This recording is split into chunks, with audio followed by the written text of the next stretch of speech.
Welcome to the Today in History channel. In today's video we will talk about the day, December 10, 1964. Martin Luther King receives the Nobel Peace Prize. Martin Luther King, leader of the American Black Movement and a strong defender of civil rights, was born in Atlanta in 1929 and studied theology at Boston University. Since he was young, he became aware of the social and racial segregation suffered by blacks in his country and, especially, those in southern states. Converted to a Baptist pastor, in 1954 he took charge of a church in the city of Montgomery, Alabama, where he gave the first signs of his charisma and his firm decision to fight for the defense of civil rights with peaceful methods, inspired by the figure Mahatma Gandhi and Henry David Thoreau's theory of civil disobedience. Shortly after arriving in Montgomery, he organized and directed a massive boycott of almost a year against segregation on city buses. Martin Luther King's fame quickly spread across the country, and then he took over the leadership of the American pacifist movement, first through the Southern Christian Leadership Conference,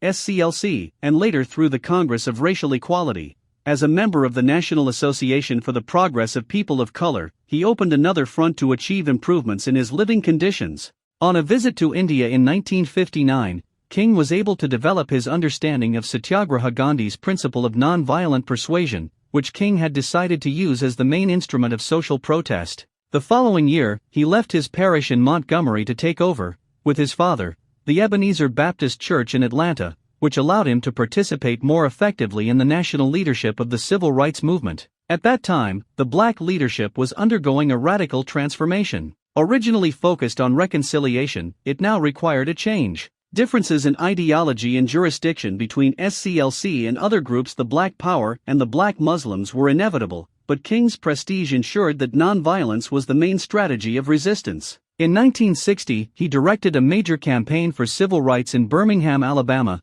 to end segregation and achieve better education and living conditions in the southern states. He was arrested and later released by intervention by John F. Kennedy, then candidate for the presidency of the United States, and gained for blacks equal access to libraries, restaurants, and parking lots. In 1963, his struggle reached one of the culminating moments when he led a giant march on Washington. 250,000 people participated, before which he delivered his famous speech, "I Have a Dream."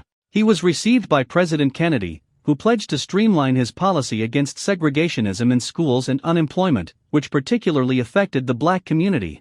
King received the Nobel Peace Prize in 1964, but the influence of violent nationalist groups Black Power, Black Panthers and Black Muslims in black neighborhoods, especially in the ghettos of New York and other northern states, endangered his message pacifist.